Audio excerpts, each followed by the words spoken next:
اعوذ باللہ من الشیطان الرجیم بسم اللہ الرحمن الرحیم اللہم صلی علی محمد النبی الامی وآلہ وصحبہ وبارک وسلم۔ معزز ناظرین السلام علیکم۔ امید ہے آپ سب خیریت سے ہوں گے۔ اللہ کریم آپ سب کو اپنے حفظ ایمان میں رکھے۔ آج کی ویڈیو ان خواتین کے لیے ہے جو بانجھ پن کا شکار ہیں اور اپنا علاج کروا کر مایوس ہو چکی ہیں اور بہت زیادہ ادویات کھانے کی وجہ سے مختلف بیماریوں کا شکار ہو گئی ہیں۔ میری آپ سے گزارش ہے اس ویڈیو کو کہیں سے بھی سکپ کیے بغیر مکمل دیکھیں، انشاءاللہ آپ کو فائدہ ہوگا۔ اگر آپ ہم سے اولاد کی بندش، رشتے کی بندش، جادو یا جناتی اثرات کے حوالے سے استخارہ کروانا چاہتے ہیں تو آپ ہمارے واٹس ایپ نمبر پر رابطہ کر سکتے ہیں۔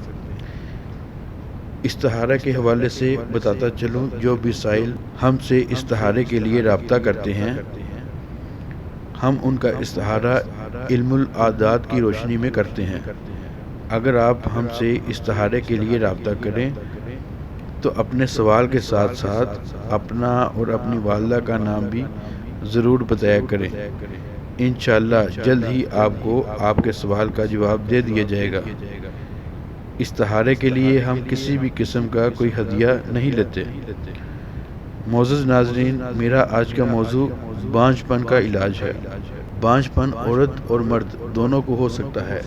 ایسے خواتین اور حضرات جن کی شادی کو 1 سال سے زیادہ ہو چکا ہے اور وہ اب تک اولاد کی نعمت سے محروم ہیں، اس ویڈیو میں مکمل تفصیل سے بتانے کی کوشش کروں گا۔ اگر آپ نے بے اولادی کا علاج کروایا، ڈاکٹر کہتے ہیں آپ بالکل ٹھیک ہیں، آپ کی رپورٹ بالکل نارمل ہے، تو اپنا استخارہ کروا کر ضرور دیکھیں کہ کہیں نظر بد یا جادو یا جناتی اثرات کا تو کوئی مسئلہ نہیں، کیونکہ اولاد نہ ہونے میں 4 طرح کی وجوہات ہو سکتی ہیں۔ نمبر 1 جسمانی بیماری، نمبر 2 نظر بد، نمبر 3 جادو، نمبر 4 جناتی اثرات۔ معزز ناظرین، نظر بد ایسی چیز ہے جس کے بارے حضور صلی اللہ علیہ وآلہ وسلم کا ارشاد کا مفہوم ہے کہ نظر بد اونٹ کو ہنڈیاں میں پہنچا دیتی ہے اور جوان آدمی کو قبر میں پہنچا دیتی ہے، یا بعض اوقات حاسدین جادو کے ذریعے اولاد کی بندش کروا دیتے ہیں تاکہ اس کی نسل آگے نہ بڑھ سکے، یا بعض اوقات انسان پر جناتی اثرات ہو جاتے ہیں۔ جنات بھی انسان کے جسم میں داخل ہو کر اس کو مختلف بیماریوں میں مبتلا کر دیتے ہیں، اور بعض اوقات کافر جنات مرد اور خواتین پر جادو کر دیتے ہیں، جس کی وجہ سے بھی انسان بانجھ پن کا شکار ہو جاتا ہے اور ڈاکٹروں کی سمجھ میں کوئی بیماری نہیں آتی اور نہ ہی رپورٹ میں کوئی خرابی آتی ہے۔ اگر آپ جادو، جنات اور نظر بد کی علامات جاننا چاہتے ہیں تو اس ویڈیو کا لنک میں ڈسکرپشن میں دے دوں گا، آپ وہاں سے چیک کر سکتے ہیں، یا استخارے کے لیے آپ ہمارے واٹس ایپ نمبر پر رابطہ کر سکتے ہیں۔ آج کا وظیفہ شروع کرنے سے پہلے آپ سے گزارش کروں گا، اگر آپ ہمارے چینل پر نئے ہیں تو چینل کو سبسکرائب ضرور کریں اور ویڈیو کو لائک ضرور کیا کریں۔ معزز ناظرین، اس وظیفے کو آپ نے عروج ماہ میں شروع کرنا ہے، یعنی جب اسلامی مہینے کا آغاز ہو۔ اس ماہ کی پہلی جمعرات یا جمعے کو آپ نے اس وظیفے کو شروع کرنا ہے۔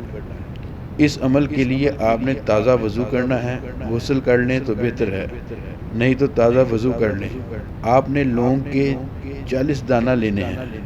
جو آیت آپ کو سکرین پر نظر آ رہی ہے، اس آیت کو آپ نے باوضو 7 بار پڑھ کر ایک لونگ پر دم کرنا ہے۔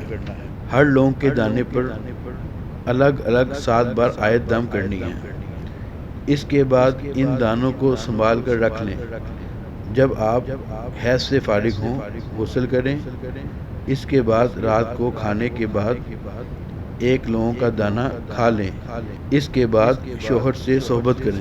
اسی طرح آپ نے ہر روز ایک لونگ کا دانہ کھانا ہے 40 دن تک۔ اگر درمیان میں دوبارہ حیض آ جائے تو پاک ہونے کے بعد جو باقی لونگ کے دانے بچ جائیں روزانہ ایک دانہ کھا لیں، انشاءاللہ بہت جلد حمل قرار پائے گا۔